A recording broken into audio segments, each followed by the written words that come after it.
Okay, guys, so thank you for joining us, and thanks to our guests for joining us. We will start, I think, by letting each one of you introduce yourself shortly. I know all of you, but I'm sure that there are many people in the crowd that might have heard of your companies. Some are smaller, some are bigger. Let's start with Horst. A few words about yourself. Yes, my name is Horst Strek. I'm a co-founder and CEO of Yuda Games. And basically we make casual games played by millions of people all over the world as we speak. Yuda Games is a Dutch company? Exactly, and we have offices in the Netherlands and an office in Macedonia, and starting probably one in North America next year. And what many of you may know their most famous game, which is called Governor of Poker, which is the most successful poker casual games ever. So, one of my favorites. Yes. Oded? Sorry? I didn't know. No. Oded? My name is Oded Zehavi. I'm managing the PayPal business in Middle East Africa. Everybody know what PayPal is? Wim? My name is Wim Jachtenberg. I founded a company called Wally Card, which is a prepaid card. Closer, sorry. Which is a prepaid card. I sold the company in exchange for shares some weeks ago to PaySafeCard. We're actually the biggest in the world. We do 1.2 billion euro turnover. We're dominantly present in Europe, dominantly present on gambling, and about 40% on our turnover is on online games, so not gambling. And Lior? My name is Lior Sheaf. I'm the co-founder and CEO of Product Madness. We develop Facebook games, specifically around the games of chance vertical. We have offices in San Francisco and in London.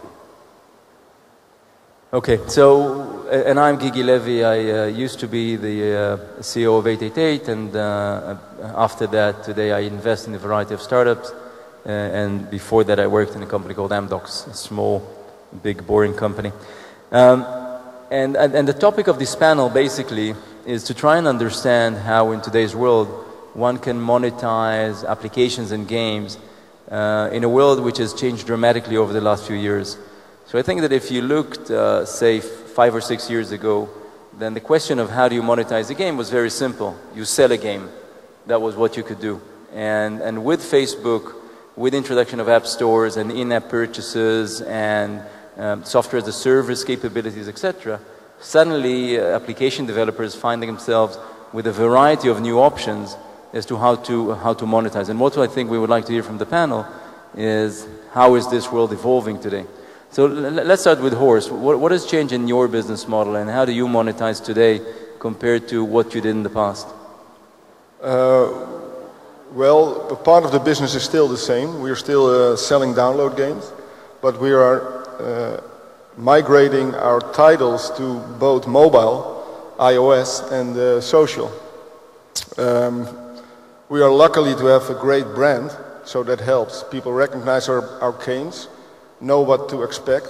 That makes it easier to get them across different platforms like the iOS, like I said before, social, and the Android later on. Okay, we're joined by Jeff. Jeff, could you please answer the question?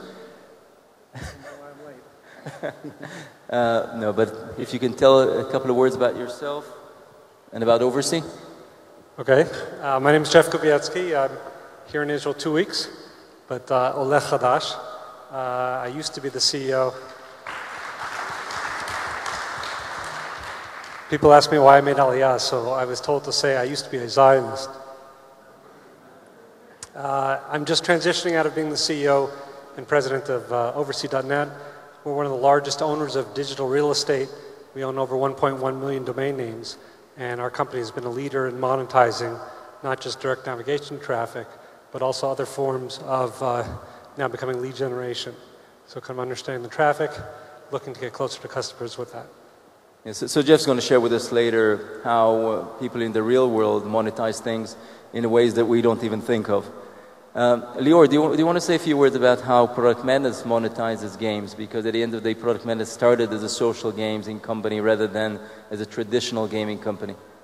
Yeah, when we started the company, we started the company when we saw an opportunity when Facebook opened their site for third parties.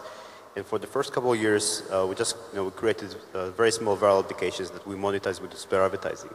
And as the ecosystem changed, we saw what was this new business model of microtransactions, or it started as microtransactions, and we started basically selling in-app currency, and we started offering what back in the day people didn't really understand was selling virtual coins in gambling-related games in Facebook where people cannot win. So it's in some sense it's better than your old business gig because in gambling people can actually cash out their money. It's a much better model if people can't cash out. It's a lot more profitable. Yeah, so in the last 2 years we have been exclusively selling virtual currency for people where people buy coins that enable to play in virtual games. And Oded, how is PayPal positioned in this new world? What do you guys do to help companies? Well, I think from almost the beginning of this market and digital goods, PayPal was active. But I think looking back 2-3 years ago, we saw a burst. We always tell the story about Zynga that self-onboarded itself on PayPal. And one day somebody opened the reports and saw that the volumes are as big or bigger than most of the traditional merchants that PayPal had. What we have done in the last I think 2.5 years, was really trying to give more tools and more services to the digital goods publishers or the game developers that needs to collect more and more money. I will, for now, will mention only one thing, which is we bought Zong few months ago, 2 months ago, which is a company that is specializing in carrier billing. Is one of the two biggest companies in that space. Again, seeing the need for game developers to collect money from a community that does not have a credit card or are not willing to use the credit card in this virtual world. So for sure we believe that this is a very important market and it's a hugely growing market, and we are continuing investing in solutions that will help these guys monetize themselves more and more. So Wim, in a world where Facebook is taking a position essentially in processing, how can solutions such as yourselves be a big part of the new ecosystem? Well, this is one of the challenges that we see, which becomes a bigger and bigger challenge for the publisher and the game developers. The fact that we are very close, if not already, in a world where there are 3 very important walled gardens, which is Facebook, Google, and Apple. But it's still a very important channel, but it's not the entire web ecosystem. So for game developers that from one hand have multiple channels and he needs to manage them all or monetize, assuming he is working on more than one channel, putting aside the fact that each one of them have a very strict pricing policy that might be very challenging if you are a small developer and you need to invest a lot of money in marketing and generating traffic. This is a challenge that from my discussion with the game developers and the publisher is becoming more and more a pain. But still, Facebook, Google, and Apple, as important as they are still channels, and a lot of the activities are done on the web, and a lot of the conversion between web and Facebook and Google, as much as it can, still happens, and there we are still the biggest player in this market. And Wim, for smaller players that offer unique payment methods, how is this new world playing out? Sorry, I didn't. I said for smaller payment providers with unique services, how is this new world of new consolidation and aggregation of payment playing out? How can you be a big player in this new field? So if I look at us, so how could we be a big player? If I look through to Wallycard, we started really with zero. We easily became a big player. and which was in fact due to the number one players in Germany like BigPoint, Gameforce, that really needed payments from the Netherlands, that saw that they had this young target group of under 18 which they couldn't monetize at all. And yeah, connecting our prepaid card was for them the only way to get money, in fact, at start. Later, it became also those, what I now call the zone payments. But in the beginning, it was just prepaid cards. So from your experience, how important is it to have additional payment methods more than the traditional credit card and PayPal? It is. There are a few things which are important. One is in which country you are operating. So is it Turkey? Is it so? What is the country you are operating? So you have to look very carefully at the country. Next thing where you have to look at is what is your target group? Is it young people or is it older people? And in that respect, you have to make a panel per country where you say, okay, I give a limited amount of options. The wrong choice is to put 10, 20 options on a panel that confuses the user. So the best case I always say is the one of Habbo, Sulake, they've just put 3 options. And behind those 3 options, there might be more options, but just 3 options. So keep it very, very simple. In respect of Wally Card, what we saw, or what I have to say what I thought. I thought we are there for the young audience. It's the young audience that don't have a credit card that will use our product. However, what appeared after 2 years when I connected a site which was aiming for women with the age of 35 average, we found out that we did unexpectedly about 35% of the turnover of the respective gaming company. We were both surprised, so we were surprised and the gaming company was surprised. So we did some investigations. So we just asked users, okay, why do you pay? Why do you use this prepaid card? And most of the answers were that it were women. They were not allowed to. They had a credit card. They had or had a bank method to pay. They could use it. However, they were not allowed by their husband to use this payment method. So the consequence was that they did their shopping, they bought the groceries, and at the same time they bought 5, 10, 20 euro. What we actually see is that in the US this is the same. So this is in the US. This is apparently prepaid cards are there for clothes, for example. Women do buy this gift cards of $100, $200 in the grocery shop. Then go to the closest shop. They buy with their credit card for $300. They deduct the $200, and there's just $100 left. On the credit card is shown, I bought clothes for $100, which is seen by their husband and approved, of course. So, Jeff, as somebody that probably, Oversea probably touches as many consumers as all gaming companies combined, but then never takes payment from them directly, could you shed a bit of light as to how you take money from people without them knowing it? Oh, that's so much so we don't know it. I want to go back to, now I understand how my wife was able to have such a big grocery bill. So for us, the publishers were the ones that we were mostly engaged with, and on the advertising side, we worked primarily through with Google. And as a middleman on both sides, we were responsible to aggregate traffic volume, because large monetization partners are really after 2 things: quality and aggregated quantity. And for firms that sit in the middle, and I would even tie it back to some of the comments that you made with PayPal, that on every platform, the larger players don't want to go down to the details of having to observe quality. So if you can aggregate quantity and focus on the quality, then that's actually value add to them, even if it's something that they might go direct to the same publishers. And same thing when we talk to publishers, many of them did not want to have to actually deal with all the different advertisers. So getting even multiple feeds from one source turns out to be some value. But at that same time, you have to understand where you sit and what value you do add and what value you don't add. Because when you sit in the middle there, when the scale gets large, you can also open yourself up to a lot of competition because people see that as something that's very competitive.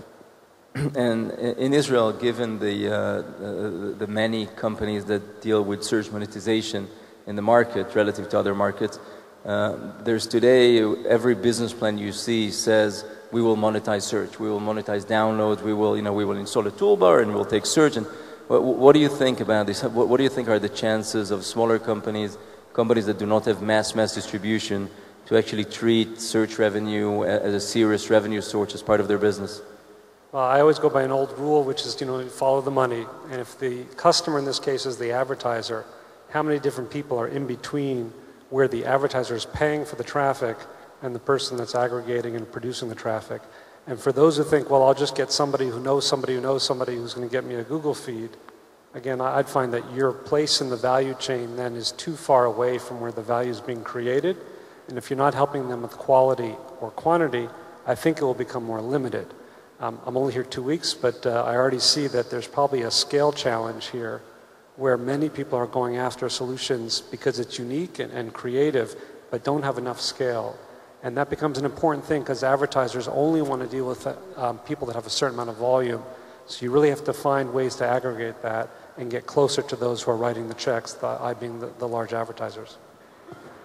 Lior, from your experience in building games that are monetized on Facebook, and taking into consideration not just the direct payments, but also things like the offer wall and the ability to basically take money where the customer doesn't really pay directly, but pays in action.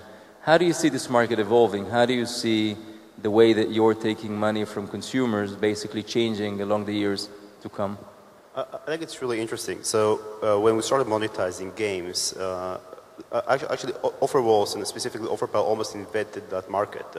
It all started when there were rumors that were sourced from OfferPal that a game that was called Mob Wars was making $1 million a month worth of revenue, and that company grew super fast. And back in the day, offer walls were the main ways that we monetize games. And over time, and that's because our users and players on Facebook in general were not used to the concept of paying real money with credit cards for buying virtual stuff.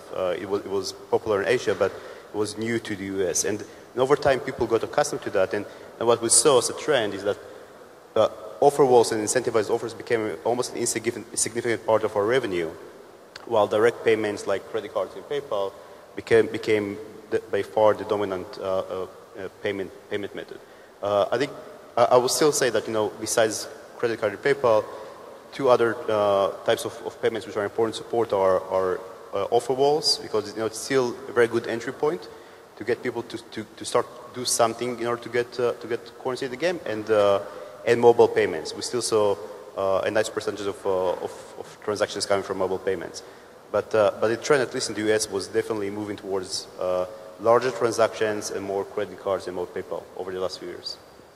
And Horst, as somebody that came from the world of basically selling games for what did it used to be, $19.99 a game per download? 1999? $19.99 it was per game in the good old days. Yes, that was a long time ago. I regret to say the prices dropped. I not always agree on that, but you can't do nothing about it, I guess. It dropped till $9.95. We had to go with that and deal with it. So what we did is create a larger audience. So the revenues kept coming and the income was stable. But in my opinion, one price fits none. The games are not the same. We see that in our own games. We have titles that we can easily sell for maybe $30, and we have games that should be sold at a price point of $6. They are not all the same. So it's a pity that the prices are all the same. And as the prices went down, did you guys consider trying to monetize the games in another way, by being more aggressive on advertising or on bundling things with the download, or any other sort of direction other than the microtransaction direction? Yes, we are getting smarter by statistics. So we know, for example, now if a customer buys game A, they also buy game B, and they also buy game C. We know that by statistics. So then it's easy to bundle those games, and it works. So that's one of the things. And like I said before, we have IP that's already become famous. People like it, and a lot of it we can make it social, and that's another way to monetize them. Also being smarter in moving people into the actual sale is being done by A/B testing. So just try it, and if one thing works better than the other, then it's better. It's as easy as that. Oded, from PayPal's position, you see basically all the changes in the market, and you're probably the one payment provider who's involved with almost any app creator and publisher. What are the trends you've seen over the last couple of years in terms of monetization? What's happening in the market which is different? What is it that app creators and people in charge of monetization need to be aware of that they're not missing? Well, first of all, I will say, and without being philosophical, that monetization is an art. It's for sure a profession, and it's a dark art. It's a dark art, yes. And one of the reasons that PayPal decided to be very active in the Israeli market is because we saw so many Israelis doing so well in bringing a lot of traffic. We are the best in bringing traffic from anywhere to any place. But in the end of the day, the companies have been measured by conversions, and this is the game, how well you can convert. And one of the things we are seeing more maturity by game developers and publisher understanding that it doesn't end with accepting Visa and MasterCard. That's a good start, and it might bring you a very big portion of the market. But if you are being in a global market, and one of the nicest things that Facebook and Google have done for us is that you can easily, by social tools, by SEO, reach customers almost everywhere in a very cost-effective way, which automatically means that you need to start monetizing customers in countries you never heard of, and you are even not aware of the unique payment method that you have in each one of these countries. And that's why we see more and more maturity in the game developers in the understanding that you need to have many options in order to convert as many customers in the end, because if you invested so much money bringing the customer to the site, the last thing you want, that he will fail in paying you if he wants to. And so publishers are using more carrier billing, our method, any other types of payments you will see in most of the sophisticated merchants, and one of them is the company you work for, support for tens even in extreme situations of payment options in order to accept as much money as you can from customers. The second thing I'm seeing more and more, in opposite to maybe historically people thought that games are more or less the same as micropayment. You'll be surprised that the average price that people pay on games or on digital goods sites is becoming higher and higher. People are buying 10 pizza to send their friends, virtual pizzas. They are willing to bundle games. So you will see that in opposite to the past where carrier building was good enough to maybe accommodate these $1, $2, $3 transaction, you need to be able today to accept $40, $50, $60 payments, and this is a different challenge by itself, especially when you're trying to target some communities that doesn't have always the options to do that. The third thing I will mention is the fraud. We are seeing a growing usage of digital goods for fraud, people using digital goods to monetize or digital goods have become a sellable merchandise, so people be able to buy fraud, get digital goods that they can sell and accept money in other methods. And for that we're seeing more and more merchants are investing effort and making sure they have the right systems and the right methodologies to fight these fraud rings. Otherwise they can lose a lot of the revenue they can generate by, again, enough marketing investments. So, Wim, I think that one of the biggest challenges that any person in charge of payments and monetization in any organization has is that ongoing conflict, whether do I take additional payment methods that are very expensive compared to credit cards, and how do I know that at the end of the day I'm not just cannibalizing my profits by taking a more expensive payment method and not necessarily increasing the pie? So what's your view on that, Wim, from your experience, and how do you suggest that people decide whether they actually need more extensive yet more expensive payment methods, or do they can settle for just having the typical credit card, PayPal, and that's it? Well, I have many... Oded? That was for Wim. Will you? Yeah. Thank you, good point. Good question. Because I often have to indeed explain that yes, we are too expensive. It's because it's always said. And my standard reply is we do additional turnover. And that often, when I say it, they don't believe me. The example that I just gave from a gaming company that did 35% more turnover, it was for them, so I knew the guy already for 20 years, so I could have come to him 2 years earlier. I didn't do it because I thought, okay, he will not do it, and it will take... And anyway, he has not my client. As soon as he integrated WallyCard, it was just 35% more turnover. It meant to him about 150,000 euro per month. So, and he was really like shocked that he didn't do it. And yes, we were then, he even paid by then 18%, so that is the higher percentage. But then 18%, if you get, well, 150,000 euro, yes, it's 18% is a lot of money, but yeah, it's additional money, it's new money. Next to that, if you look into certain countries, it might be that we are, if you compare it to for example, Netherlands or Germany, yes, we are expensive. But to get money out of Turkey, which was also mentioned in another panel, so if you have money to get out of certain countries, it's really difficult.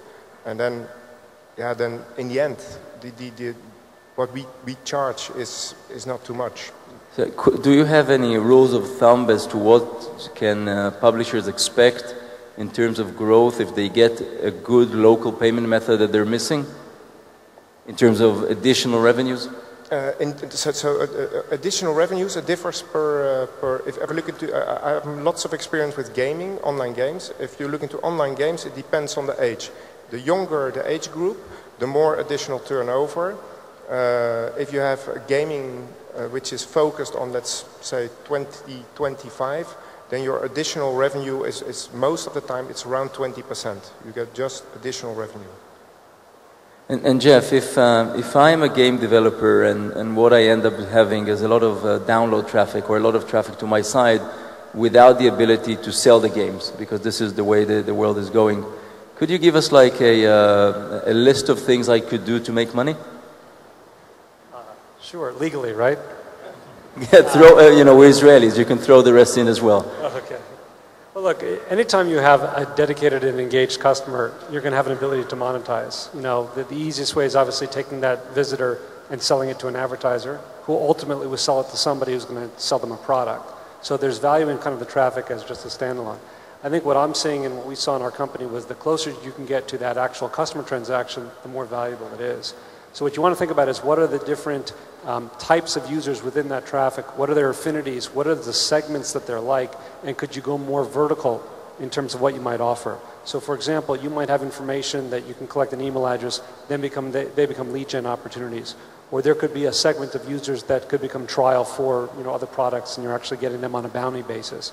But anything that you understand more of who's behind the traffic tends to be very valuable. I think people are finding that search was always just a bridge to get to the ultimate customer transaction, so you can start bypassing that and yourself getting further into where a business is looking to acquire that customer, and you facilitate that lead acquisition. So a question that I know that many developers ask themselves, what is the ROI that you recommend for people to work on? So Israel is a great country in terms of people buying traffic and monetizing it, buying traffic and monetizing it, and there's ongoing debates of what's the right return to work at. Well, I don't know. The highest, of course, but... No, or I was going to give the other answer, which is in business school, they tell you just whatever's positive, right? So if it's above zero, if it's above, really it's above the cost of your capital.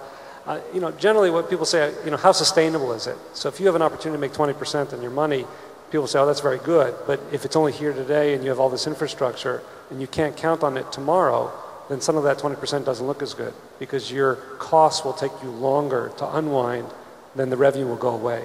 And in these businesses, the revenue can go away immediately. All those people that are familiar with, you know, Google's algorithm changes, you know, kind of experience that. You know, I would definitely suggest you're looking for something in the 30 to 40% target range because that generally can offset, you know, those kind of ups and downs in the cycle. And again, you want to be thinking about what value are you creating that you can sustain that's not just then, you know, investing in more traffic acquisition costs. So the more you can own that traffic, that user at the end, I think the more valuable it is. And when you talk about 30 or 40% return, positive return, how long, that's another question that people, you know, sort of scratch their heads and try to understand. How long should you expect for the cash to be back? How long should it take? Oh, in other words, what's the working capital? You know, we felt that that was a competitive advantage. We used to pay net 30 to our publishers, and then people start to compete net 7, net 20. But given that most of the large advertising networks pay out net 45, you have to be prepared to wait 60 days, and that tends to be challenging for many people that don't have cash flow. I would highly encourage you to talk to angels and VCs and ensure that you have more capital than you think you need, because that sometimes prevents scaling. I've met companies that every time they raised revenues, they lost more money, because what they were realizing is it took them longer and longer to get paid, and they ended up running out of money. Even though sales were rocketing, they weren't able to kind of keep the working capital needs. So generally you want to give yourself 90 days worth of buffer, and that becomes a competitive advantage against other affiliates that might be competing for the same advertisers.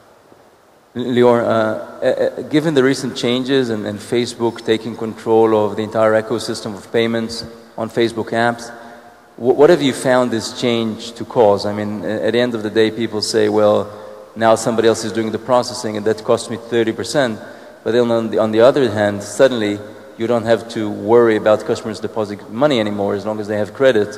Suddenly you can take money from them. How did you find that change to work for you guys? A few things around that change. I think the first one is it's a risk that you take when when you build your business based on a platform. You know, you are dependent on that platform. I think the biggest upside of that change is the fact that now game developers are fully aligned with Facebook. So now when we make money, Facebook is making money. And we see how that is affecting Facebook, and that affects the way they're approaching us. They have a good payment product. So they have some parts in the Facebook which are really well made. Specifically, the conversion flow, the payment flow is a very good payment flow. There are some things that we learned which are missing just because we had to switch over that product. I think the way they are, for example, the way they are handling refunds and chargebacks, I feel they're still learning how to do that. So actually, funny enough, we expected that switching over to Facebook credits, percentage of chargebacks and refunds will really go down. Actually, they increase for us because I think they're still learning how to deal with that. It's a transition. But I think in the long run, the fact that it's going to become, I think, a very good global payment product, and we're going to be aligned with the platform that we are based on. So that I think it's in the long run, it's going to be good results for us. Thanks. So guys, they're indicating that we should finish, but I want to ask you one last question from each of you. In 2 sentences, if you had, initially when I wrote you the questions, I asked you to think about how would monetization look in 5 years. Then thinking about it, who knows whether any of what we're doing is going to be around in 5 years. So let's take 2 or 3 years going forward. And what new things do you think, give me 1 or 2 sentences each.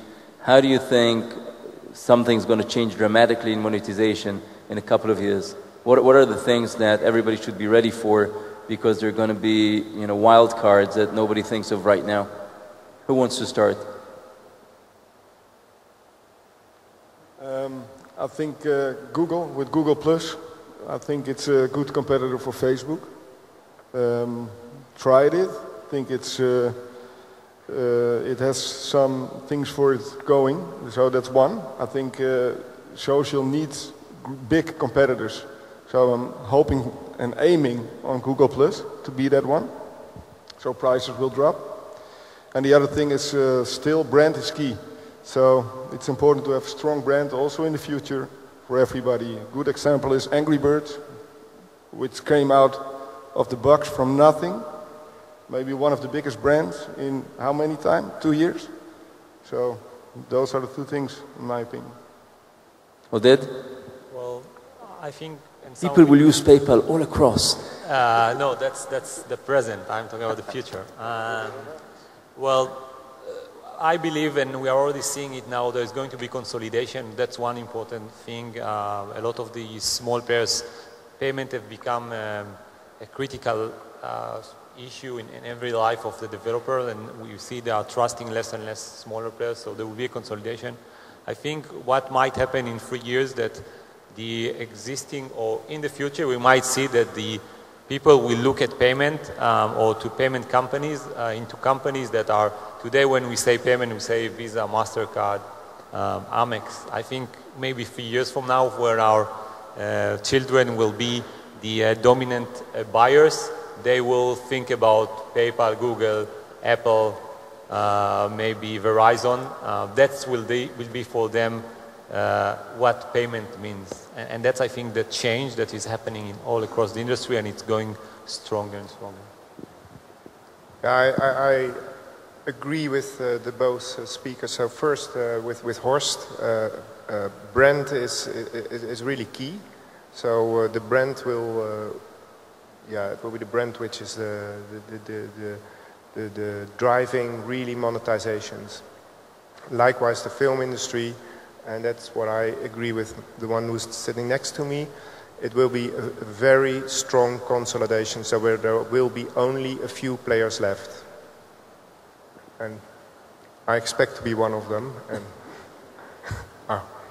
Lior? Yeah, I think the biggest thing I'm seeing happening, is the world, especially for games, the world is becoming mobile. I think more and more is going to go towards mobile, and this is where lots of the monetization is going to happen. Going to move away from the web towards mobile. Jeff? Yeah, I think we've always seen there's been a consolidation to a platform. So for search, Google's always been dominant. Obviously, mobile right now, there's a fight with Apple and Google. I think what we're going to find is that for monetization options, there'll be consolidation, but there'll be more choices.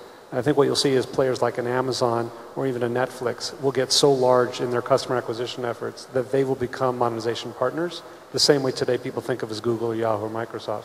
I think that they will be harder to work with because they'll have more power, but there'll be more options than today. I would argue there's fewer options if you're trying to monetize with a large player. In my 2 cents is I think that over the coming few years we will see more and more services that are today paid for services that will end up being free services with in-app or in-service purchases that will basically get people to spend a lot more money than what they pay for the services today. I think we're going to see this around communication, we're going to see this clearly around gaming, but also around console gaming. We're going to see this around almost anything in our life. That's my 2 cents. Guys, I would like to thank you very much for coming over and for sharing your views. And thank you guys for listening.